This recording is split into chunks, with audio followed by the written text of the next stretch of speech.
Dehradun Rishikesh but Haridwar कोरद्वार but चले commander धका धक गढ़वाल माँ चले टैक्सी जीव सर धका धक गढ़वाल माँ। तो इस वक्त मेरे साथ जो शख्सियत है वो अपने आप में बहुत बड़ी शख्सियत है और इनका नाम है कमांडर सुरेंद्र जी। सर बताइए कैसे हैं आप? मैं बढ़िया हूँ मैम। अच्छा, कहाँ से हैं आप? मैं कर्नाटक शिमले का रहने वाला हूँ अच्छा। और ये चमोली में पड़ता है।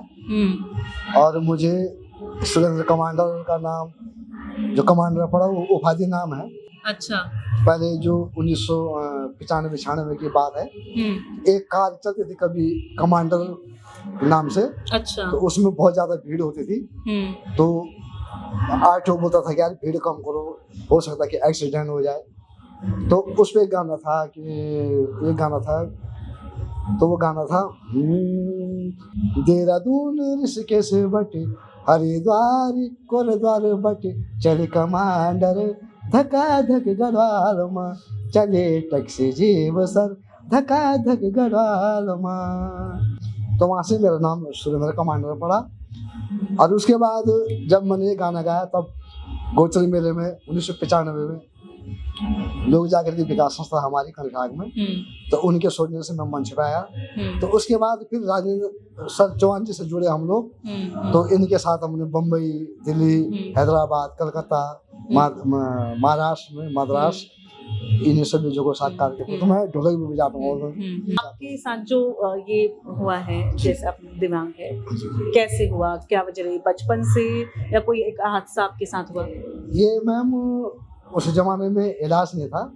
तो उसमें मैं 4 साल का था, मैं चलता था, 4 साल पहले चलता था। जब 4 साल का उसके बाद मेरे पैरों में लकवा हो गया था। अच्छा, ठीक है। तो उसमें इलाज नहीं था। तो वहाँ से तो होता ही उस टाइम पर हमारे माँ बाप भी गरीब रहे होंगे, सब इलाज नहीं हो पाया। तो यहाँ से मेरी कहानी मैं अपाहिज हो गया। लेकिन बड़ा होते होते 13-14 साल में फिर मैंने ढोलक सीखी। ऐसे ही गॉड गिफ्ट दिया मास्टर सरस्वती ने मेरे को। तो उस पर काम किया मैंने बहुत ज्यादा। मतलब कभी ऐसा एहसास नहीं हुआ कि ये कमजोरी नहीं, ये तो ताकत बन गई आपकी? हाँ, मैंने कभी सोचा भी नहीं कि मैं एक दिव्यांग हूँ और मैं क्या करूँगा, कैसा करूँगा। असली जब मैंने ढोलक सीखा तो मैंने समझा कि आप सबसे बड़ी ताकत मेरी यही रहेगी जिंदगी में। तो आज मैं कई बच्चों को मैं सिखा चुका हूँ चमोली में। तो आज मेरे पास 25 बच्चे हैं जो प्रोग्राम करते हैं बड़े बड़े। तो मैं उन बच्चों को सिखाता हूँ। मैं ये कहना चाहता हूँ कि बशर हम लोग दिव्यांग जरूर हैं, लेकिन भगवान ने हमको मैंड इतना फास्ट दिया है, हम किसी चीज को कैच करेंगे तो एकदम पकड़ देते हैं। तो मैंने इन्हीं लोग जैसा कि हमारे हाथ पैर वाले भाई लोग हैं जो कि हताश हो जाते हैं, निराश हो जाते हैं। तो वो लोग क्या करते हैं, कभी नशा करते हैं, कभी कुछ करते हैं, उसके बाद ये बनी बात फांसी खा देते हैं। तो मैंने उन लोगों से यही हमारा निवेदन है कि हम लोग काम कर सकते हैं तो आप लोग क्यों नहीं कर सकते।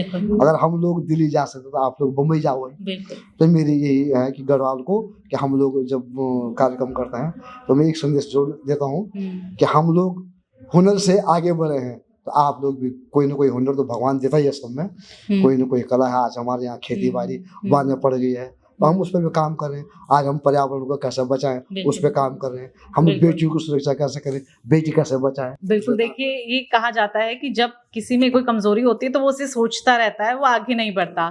और एक बहुत बड़ा संदेश जो है यहाँ पर कमांडर सुरेंद्र ने हमें बता दिया है और ये सच में अपने आप में सोचने समझने वाली बात है। लेकिन ये बताइए मुझे सुरेंद्र जी, आप इतने कैसे रहते हैं पॉजिटिव, इतने सकारात्मक विचार कैसे रहते हैं आपके? क्योंकि हम कहते हैं ना, जिंदगी में आपके पास जब एक कमजोरी आ जाए तो आप बस सोचते रहते हैं, लेकिन आप तो दूसरों को प्रेरित कर रहे हैं। ताकत क्या है आपकी? मेरे तो यही है कि मैं कहता हूँ भगवान से कि भगवान ईश्वर हमको इतनी ताकत दे कि हम उन लोगों को भी ताकत दे जो आज हताश से निराश है। हम उन लोगों को ताकत दे कि हम यार कि ऐसा हो गया कि उनके मन में भी एक जुनून आया, यार ये कर सकते हो तो क्यों नहीं कर सकते हैं।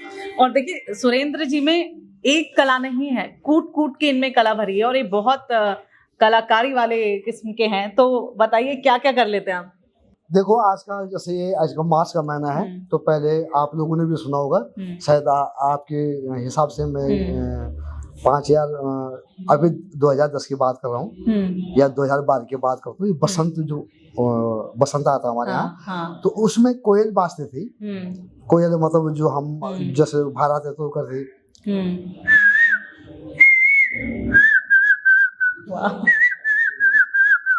तो आज ये भी लुप्त हो गई है। तो ये लुप्त क्यों हुई है कि हमारी पॉपुलेशन ज्यादा हो गई है, जनरेशन हमारी जो जनरेशन है तो उसमें क्या आज उनकी ये लुप्त हो गई है। तो मेरे कहने का मतलब है कि कहीं ना कहीं इसको भी बचाना है, ये प्रयास हमारा रहेगा।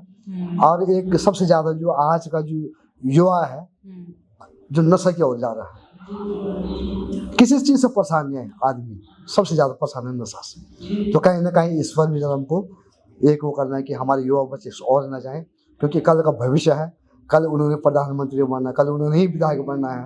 ये हमारे आने वाले पौध को एक संदेश है मेरा, बाकी आप लोगों का कैसा मानना है। बिल्कुल, देखिए अब आप लोग सोच रहे होंगे क्या सोची होगी इनकी, ये क्या सोचते होंगे।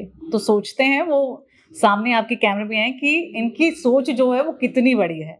तो सुरेंद्र जी, मैंने सुना है आप गाने भी गाते हैं, लड़की की आवाज भी गाते हैं, लड़के की आवाज भी, मतलब एक ही उसमें डुएट गा देते हैं ये। तो कुछ अगर सुनाना चाहें तो। थोड़ा बहुत गाता हूँ मैं।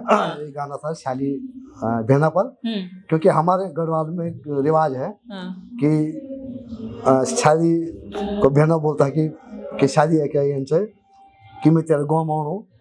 तो अब मैं गढ़वाली में बोल तो मैं तेरे गाँव में हूँ, तेल में तो क्या खवाऊँ। तो शादी में बोले कि बहना मेरे गाँव में ही, तभी बात हो रही।